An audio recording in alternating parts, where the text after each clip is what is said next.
पहलगाम की बैसरन वादी में हुए आतंकी हमले के बाद लगातार सुरक्षा बल कोऑर्डिनेट सर्च ऑपरेशन अंजाम दे रहे हैं। खासतौर पर दक्षिण कश्मीर के पहलगाम इलाके की बात करेंगे तो लगातार जो है वो ऑपरेशन अंजाम दिए जा रहे हैं और उन आतंकवादियों की तलाश लगातार जारी है जो इस आतंकी हमले में शामिल थे। लेकिन दूसरी तरफ हम देखेंगे उत्तरी कश्मीर के इलाकों में भी सुरक्षा बढ़ा दी गई है और खासतौर पर गुलमर्ग इलाके में जो प्रसिद्ध टूरिस्ट डेस्टिनेशन है, यहां पर जो है पर्यटकों की सुरक्षा के लिए सीमा सुरक्षा बल के जवानों की भी तैनाती की गई है। सबसे पहले आपको ये तस्वीरें दिखाएंगे इन खूबसूरत पहाड़ियों की, जंगलों की। तो देश भर के जो देश और विदेश के जो पर्यटक है वो इनको देखने के लिए कश्मीर घाटी आते थे और पहलगाम के बैसरन वादी में जो आतंकी हमला हुआ उसके बाद कहीं ना कहीं पर वो एक जरूर कश्मीर घाटी के जो टूरिज्म सेक्टर है उसको जरूर लगा है। लेकिन लगातार जो पर्यटक है अब कुछ कम संख्या में कश्मीर घाटी पहुंच रहे हैं और उनकी जो सुरक्षा के लिए सीआरपीएफ, बीएसएफ, भारतीय सेना के जवान जो है लगातार उनकी तैनाती की जा रही है और ऐसे पॉइंट्स पे खासतौर पर ज्यादा जो है सुरक्षा प्रदान की जा रही है जहां पर कहीं ना कहीं पर जो है खतरा लग रहा है। ये देखिए आप, ये गुलमर्ग का एक व्यू पॉइंट है, काफी मशहूर ये व्यू पॉइंट है। यहाँ देखिए आप, पर्यटक जो है वो घूमने के लिए पहुंचते हैं और इन्हीं इलाकों में जो है लगातार सुरक्षा बल जो है उनकी तैनाती की गई है। बीएसएफ के जवानों की यहाँ पर तैनाती की गई है और लगातार इस एरिया पर नजर बनाए हुए हैं। किसी भी तरीके से जो है जो पर्यटक अब कश्मीर पहुंच रहे हैं उनको किसी तरीके से भी कोई जो है प्रॉब्लम ना हो जाए, इस तरीके से जो है उनके लिए जो है ये तैनाती यहाँ पर की गई है। बीएसएफ के जवानों की उपस्थिति यहाँ पर जो गुलमर्ग जाने वाले रास्ते हैं उन पर लगा दी गई है। कश्मीर घाटी के अंदर सुरक्षा बढ़ा दी गई है और खासतौर पर जो प्रसिद्ध टूरिस्ट डेस्टिनेशन गुलमर्ग है, यहाँ पर जो है जो बीएसएफ के जवानों की उपस्थिति है, उनकी मौजूदगी है और वो काफी सतर्क नजर आ रहे हैं। इसके साथ साथ जो बैसरन वादी में आतंकी हमला हुआ उसमें लगातार एक्शन जारी है, इन्वेस्टिगेशन लगातार जारी है। 1900 से ज्यादा जो सस्पेक्ट्स हैं उनको डिटेन किया गया, उनसे पूछताछ की जा रही है। एनआईए इस मामले की जांच कर रही है। एनआईए के साथ साथ जम्मू कश्मीर पुलिस के जो ऑफिसर्स हैं वो जुटे हुए हैं और इकट्ठे इस पुलिस जो है इन्वेस्टिगेशन की जा रही है। इस पूरे मामले में कई लोगों की जो है गिरफ्तारी हो सकती है और जो खासतौर पर आतंकवादी इस साजिश में शामिल थे उनके घर ब्लास्ट किए गए हैं, उनके घर डिस्ट्रॉय किए गए हैं, उनके घरों को जो है वो नुकसान पहुंचाया गया है। लेकिन ग्राउंड जीरो पर पूरे कश्मीर घाटी के अंदर कोऑर्डिनेट सर्च ऑपरेशन में तेजी लाई गई है। उसके साथ साथ जो खास टूरिस्ट डेस्टिनेशन है जिसमें गुलमर्ग शामिल है, यहाँ पर ग्राउंड जीरो पर यही देखने को मिल रहा है कि जो बीएसएफ और सीआरपीएफ के जवान हैं उनकी तैनाती की गई है ताकि जो पर्यटक कश्मीर घाटी में अब वापस पहुंच रहे हैं उनकी सुरक्षा को यकीनी बनाया जा सके।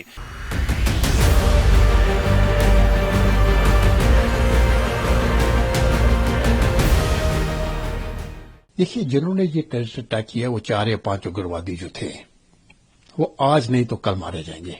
उनकी मृत्यु निश्चित है, जितना भी टाइम लगे, और वो हमारे फौज से ही मरेंगे, तो उनको तो मार दिया जाएगा।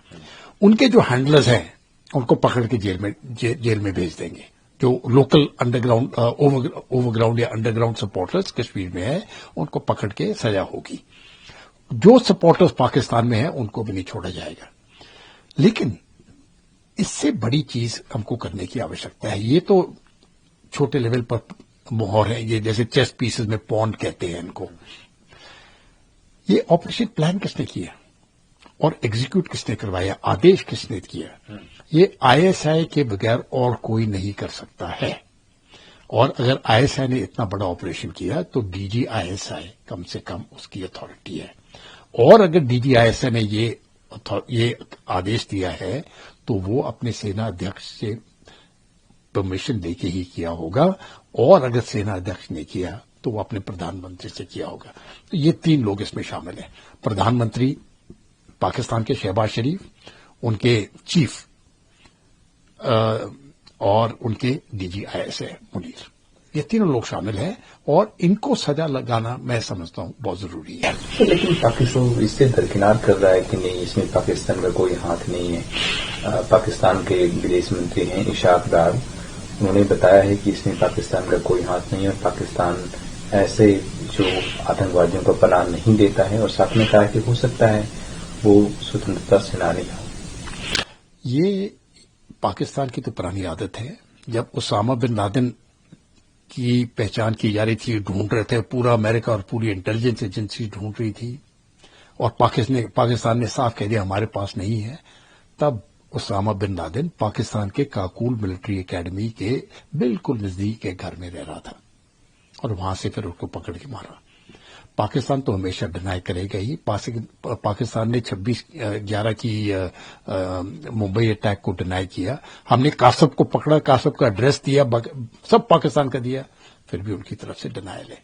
तो पाकिस्तान तो मानेगा नहीं। हमारा काम है इन तीनों को, जैसे मैंने बताया, एक बार उनके प्रधानमंत्री को इंटरनेशनल कोर्ट ऑफ जस्टिस में क्रिमिनल घोषित किया जाए, उनके चीफ को आसिफ मुनीर को घोषित किया जाए और उनके डीजीआईएस है आसिफ मलिक को टेररिस्ट घोषित किया जाए, तब जाके टेररिज्म पूरी तरीके से पाकिस्तान से बंद होगा। भारतीय सेना तो हमेशा एक्टिव थी, ये मैं आपको यकीन दिला देता हूं। 20, 25, 30 साल पहले भी मैं भी उधर था, तब से सेना एक्टिव है। तो 1990 से लेके आज तक भारतीय सेना एक्टिव है। ये तो खैर इस समय पर इसका इन्फॉर्मेशन मिल गया होगा और सोर्सेज वगैरह से तो उसको न्यूट्रलाइज कर दिया, लेकिन ये कभी भी इन्फॉर्मेशन मिलता है इसको न्यूट्रलाइज, वो ऑपरेशन चलेंगे और न्यूट्रलाइज हो जाएंगे। ये और भी हैं उधर, कुछ और भी लीडर्स हैं, इन सबको एक एक चुन के अभी मारेंगे, क्योंकि सबको मालूम था कि क्या होने वाला है पहलगांव में। और मुझे लगता है जितने भी टेररिस्ट हैं वो सब इसमें शामिल हैं और सबकी मौत अभी लिखी गई है। सर, आसिफ शेख है, हाल में उसके घर को बुलडोजर से गिरा दिया गया, वो आतंकवादी था, और साथ में पहलगाम में भी लश्कर तैयबा का आतंकवादी आदिल हुसैन, उसके घर को आईडी से उड़ा दिया गया। तो कहीं न कहीं जो भी आतंकवादी छुप के कश्मीर में रह रहे हैं, उसके लिए एक शवक है कि आप या तो आतंकवाद छोड़िए या फिर आपका अंजाम ऐसे ही होगा। देखिए, पहले क्या होता था कि ये आतंकवादी जो है ना, ये अपना टेररिस्ट एक्ट करते रहते थे और उनकी फैमिलीज बिल्कुल सुरक्षित रहती थी और उनको पैसा भी मिलता था। तो इससे एक ही चीज हो रही थी कि टेररिज्म को बढ़ावा भी मिल रहा है। अब जाके लोकल्स भी समझ चुके हैं, जो वहां के स्थानीय लोग हैं वो समझ चुके हैं कि अगर ये टेररिज्म चलता रहा तो हमारी रोजी रोटी खत्म हो जाएगी।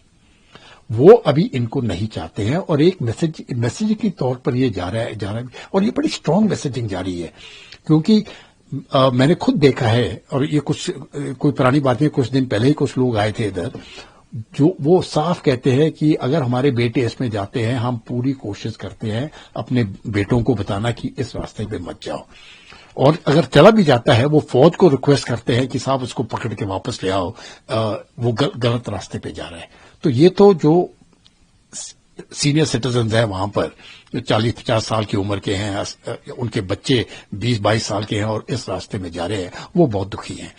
तो अभी एक तरफ से इन बच्चों को भी ये इशारा मिल जाएगा कि अगर हम गलत रास्ते पे गए तो नुकसान हमारे गांव को होगा, हमारे पेरेंट्स को होगा। तो एक तरह से वो डीमोटिवेट हो जाएंगे।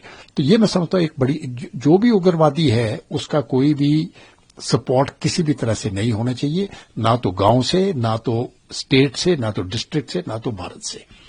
उनको एकदम खत्म कर देना चाहिए और घर बार मैं समझता हूं वो अगर वो टूट जाए उनके, तो वो बिल्कुल जायज है। सर, बॉर्डर पे दबने पाकिस्तानी सेना ने एक बार फिर से सीज फायर का उल्लंघन, कल रात ये देखा गया कि उनकी तरफ से गोलीबारी की गई। हालांकि भारतीय सेना ने भी करारा जवाब दिया है। आपको लगता है ऐसे में इंडिया को अटैक कर देना चाहिए पाकिस्तान के ऊपर? नहीं, देखिए, ये जब पाकिस्तान सीज फायर वायलेशन करता है, फिर भारत उसका अभी जाके मुंह तोड़ जवाब देगा उसी जगह पर। लेकिन जो ऑपरेशन हम करेंगे बदले में, ये तो छोटे मोटे ऑपरेशन है। कोई ये मैं बताता हूँ, बालाकोट उस टाइम का कितना बड़ा ऑपरेशन था, लेकिन वो भी अभी छोटा माना जाएगा। इतना बड़ा ऑपरेशन होने वाला है, इतना बड़ा होगा जो उनको याद रहेगा ये। तो ये और कभी भी होगा, मैं ये नहीं कहता हूं कि कल होगा या परसों होगा या मई या जून में होगा, जब भी होना है ये, बेशक 1 साल लग जाए, लेकिन भुगतना पड़ेगा पाकिस्तान को। ये जो बॉर्डर्स के ऊपर हो रहे हैं, ये अभी मुझे लगता है बहुत ही जल्दी, जो सीज फायर हमने डिक्लेयर किया था, 2021 से शुरू हुआ ये डेट में थोड़ा भूल गया हूं, लेकिन देखते हैं 2021 है तो चार साल तो हो चुके हैं इसके। ये मुझे लगता है ये भी टूट जाएगा। अभी ये ज्यादा देर जिस प्रकार से फायरिंग चल रही है वो सीज फायर का कोई मकसद नहीं, मतलब ही नहीं है।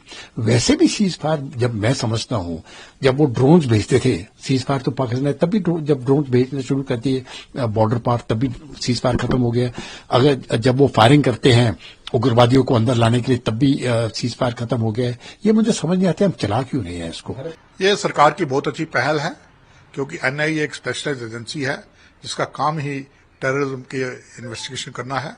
मुझे पूरी उम्मीद है कि ये केस एनआईए के पास आने के बाद जल्द ब जल्द जो इस हीनियस क्राइम के, जो बर्बरता के जो जिम्मेवार हैं वो पकड़े जाएंगे, वो सामने लाएंगे और उनके खिलाफ कार्रवाई होगी।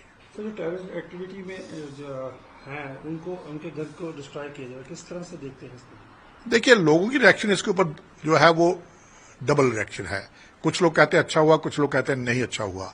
लेकिन जहां तक मेरा ख्याल है, मैं समझता हूं कि जो अच्छा हुआ, क्योंकि ये जो दहशतगर्द हैं और उनकी फैमिलीज हैं ये मिले हुए हैं। अगर दहशतगर्द बन गया बेटा और फैमिली को मंजूर नहीं है तो उन्हें सिक्योरिटी फोर्सेज के साथ कोऑपरेट करना चाहिए, लेकिन वो ऐसा नहीं करते हैं। वो उसकी इन्फॉर्मेशन सिक्योरिटी फोर्सेज को नहीं देते हैं, वो अपने बेटे को बचाते हैं, अपने घर को जखीरा इस्तेमाल करने के लिए दे देते हैं, वहां पे एम्युनिशन डंप और हथियारों के डंप बनाए जाते हैं। तो सही है कि सच बात है कि वो उसका मदद कर रहे हैं। अगर वो उसकी मदद कर रहे हैं तो वो उनको भी ये सजा मिलने के वो हकदार है। जो वाटर ट्रीटी है उसको सस्पेंड कर दिया गया है, उसके बाद सरकार ने कहा है कि उनको पाकिस्तान को एक बूंद पानी भी नहीं दिया जाएगा। देर आयद दुरुस्त आयद, ये तो कदम बहुत पहले ले लेना चाहिए था। इंडस वाटर ट्रीटी जो एक बहुत ही वन साइडेड ट्रीटी है, अगेंस्ट इंडिया है, अगेंस्ट इंडियन इंटरेस्ट है, particularly interest of Jammu and Kashmir. Jammu Kashmir का पानी जो है वो पाकिस्तान को जा रहा है, जम्मू कश्मीर का उसके ऊपर कोई भी हक नहीं है। तो ये मेरी नजर में बहुत पहले ऐसा कर लेना चाहिए था, लेकिन अच्छी बात है अब भारत सरकार ने यह कदम लिया है और जल्द ही पाकिस्तान इस बात को समझेगा कि क्या वैल्यू है और भारत की जो एक किस्म की दयानतदारी थी पाकिस्तान के खिलाफ, उसका नाजायज फायदा पाकिस्तान उठा रहा था। अब पाकिस्तान को समझना पड़ेगा और दहशतगर्दी खत्म करनी पड़ेगी। लोकल एक्टिविटीज टेररिस्ट ने उनको मार दिया है, किस तरह से देखते हैं? कुपवाड़ा में जो हादसा हुआ है, it's too early to comment. मालूम नहीं है, हो सकता है जो आपसी रंजिश का कोई मामला हो, क्योंकि अभी तक सामने नहीं आया है कि इनको दहशतगर्दों ने मारा है। हमें वेट एंड वॉच करना पड़ेगा कि इसका मकसद क्या था मारने का, क्योंकि कुछ किलिंग्स ऐसी भी हुई हैं कश्मीर के अंदर जहां पर की पर्सनल जो रंजिश थी उसको दूर करने के लिए या तो दहशतगर्दों का सहारा लिया गया है या खुद ही आपस में गोलीबारी करके उसको दहशतगर्दी का नाम दिया गया है। तो अभी इट्स टू अर्ली टू से। सर, पाकिस्तान बार बार सीज फायर वायलेशन कर रहा है, किस तरह से देखते हैं? ये तो पाकिस्तान ने अपने पैर पर खुद को लाड़ी मारी है। देखिए, सीज फायर वायलेशन जो है, पहली तो सीज फायर एक बायलैटरल एग्रीमेंट थी, पाकिस्तान ने बायलैटरल एग्रीमेंट्स को सस्पेंड किया है। भारत ने सीज फायर एग्रीमेंट को नहीं तोड़ा है, ये पाकिस्तान ने तोड़ा है और अब इसका खबाजा पाकिस्तान से फौज को भुगतना पड़ेगा, क्योंकि अब भारत की फौज जो है वो फ्री है। तो किस तरह से वो पाकिस्तान की फौज का नुकसान कर सकती है, उनको मदद कर सकती है और पाकिस्तानी फौज के ऐसे ठिकानों को ध्वस्त कर सकती है जिससे कि पाकिस्तानी फौज को नुकसान पहुंचे।